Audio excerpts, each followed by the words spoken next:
Home অফিসের ডিডাকশনের জন্য eligible হতে হলে আপনাকে বেশ কয়েকটা দিকে নজর রাখতে হবে। কোন ক্রমে যদি এটা আইআরএস এর রিভিউতে আসে এবং আইআরএস যদি এটা ফাইন্ড আউট করে আমার ঘরে সেরকম ডেডিকেটেড স্পেস নাই হোম অফিস ব্যবহার হিসেবে ব্যবহার করার জন্য, আমি তো এই ডিডাকশনটা হারাবই। আমার ফাইলের অনেক কিছু কিন্তু আইআরএস স্ক্রুটিনিতে আসবে। ট্যাক্স ব্রেকস নিতে গেলে রুলস গুলোকে আমাকে স্ট্রিক্টলি ফলো করতে হবে। খুব কমন যেটা হোম অফিস ডিডাকশন এরর।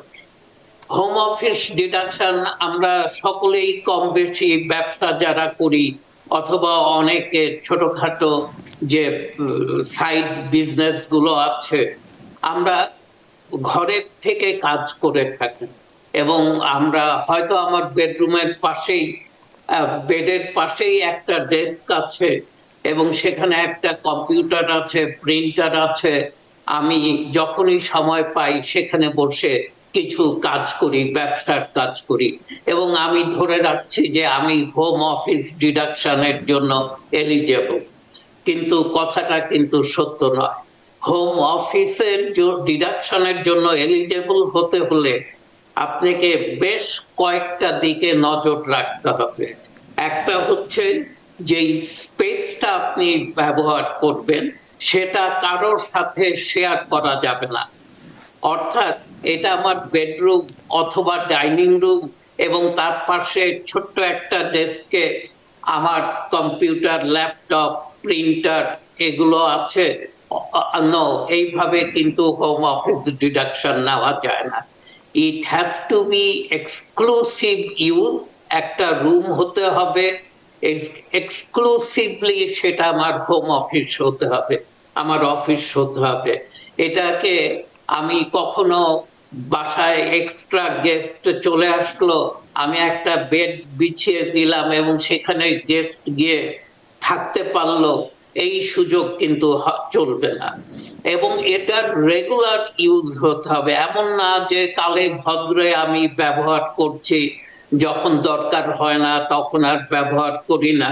অনেকেই উইন্টারে ব্যবসাটা ঘর থেকে চালায়, যেহেতু বাইরে অনেক ঠান্ডা আর এবার তো বরফও অনেক পড়েছিল, তো তারা বের হয়নি, মনে করেছে আমি ঘর থেকে তো অনেক দিন কাজ করেছি, আমি হয়তো হোম অফিস ডিডাকশন নিতে পারবো। কোন ক্রমে যদি এটা আইআরএস এর রিভিউতে আসে এবং আইআরএস যদি এটা ফাইন্ড আউট করে আমার ঘরে সেরকম ডেডিকেটেড স্পেস নাই হোম অফিস ব্যবহার হিসেবে ব্যবহার করার জন্য, আমি তো এই ডিডাকশনটা হারাবই।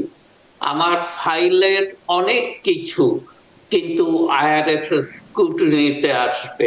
তো আসলে যদি এরকম করে থাকি, ধরুন একটা বড় অংশই যদি আমরা হোম অফিস ডিডাকশনটা নিই, আর যদি যেটা আপনি বললেন যে মানে নেগেটিভ যে কথাগুলো বললেন যে কখনো কখনো করি বা কখন সবসময় না করে, তো এটা আইআরএস ধরবে কি করে? তার কিভাবে আইআরএস এটাকে ফাইন্ড আউট করবে যে এটা পুরোপুরি ইউজ হয়েছে না ক্ষণিকের জন্য ইউজ হয়েছে? আইআরএস ধরতে পারবে না, কিন্তু আইআরএস র্যান্ডমলি রিভিউ করে, ফাইলগুলোকে দেখে এবং কোনো কারণে হোম অফিস ডিডাকশনটা, যেহেতু হোম অফিস ডিডাকশন কিন্তু খুব সহজ নয় এবং তার লাইন অফ বিজনেস, তার ট্রেড দেখে যদি আইআরএস সন্দেহ করে যে এই ফাইলটা একটু দেখা উচিত, তাহলে কিন্তু এটা বের হয়ে আসে যে এখানে এইটা হোম অফিস ডিডাকশনটা আসলে সত্যি ভাবে নেওয়া হচ্ছে কিনা। ওর জন্য আইআরএস যেমন অনেক ডিডাকশনের ব্যবস্থা রেখেছে, এই ডিডাকশন গুলোকে কিন্তু আইআরএস আবার মনিটরও করে। এমন না যে একদম ছেড়ে দিয়েছে, আপনারা যে যেখানে সুযোগ পান হোম অফিস ডিডাকশন নেন, ভেহিকেল ডিডাকশন নেন, যা যা ডিডাকশন আছে নিতে থাকেন, আইআরএস কখনো you will not come back and look into it, এরকম কিন্তু না। আইআরএস যখনই সুযোগ পাবে র্যান্ডমলি হোম অফিস ধরেন ডিডাকশন যারা নিচ্ছে এর মধ্যে 1000টা ফাইলের মধ্যে 10টা ফাইল তারা উঠাতেই পারে, এবং 10টা ফাইলেই যদি দেখে যে ওরা মিস ইউজ হচ্ছে, ওরা কিন্তু এটার রিভিউ নাম্বার বাড়িয়ে দিবে। এখন 1000টা ফাইলের মধ্যে 10টা না, ওরা 50টা দেখবে, এবং 50টা ফাইলেও যদি দেখে যে এটার মিস ইউজের সংখ্যা অনেক বেশি, এইভাবেই কিন্তু আইআরএস বিশেষ বিশেষ ছাড়ের অথবা ট্যাক্স ব্রেকের পিছনে যায় দেখতে যে কত পার্সেন্টেজ এটা কারেক্ট ইউজ হচ্ছে এবং কত পার্সেন্টেজ অফ টাইম এটা আমরা মিস ইউজ করছি অথবা অ্যাবিউজ করছি। তো এটা গেল IRS home office deduction. Number 6 হচ্ছে আমরা অনেকেই মিলস অ্যান্ড এন্টারটেইনমেন্ট ডিডাকশন নিয়ে থাকি, এবং এটাও কিন্তু একটা গ্রে এরিয়া। এন্টারটেইনমেন্ট ডিডাকশন কিন্তু অনেকটা উঠে গেছে, আইআরএস মোস্টলি এটাকে আর অ্যালাউ করে না, এবং মিলসও যে অনেক অ্যাবিউজ হয় আইআরএস এটা কিন্তু জানে, এবং আইআরএস ওর জন্য খুব স্ট্রিক্টলি ডকুমেন্ট মেনটেন করতে বলে থাকে মিলস ডিডাকশনের উপর।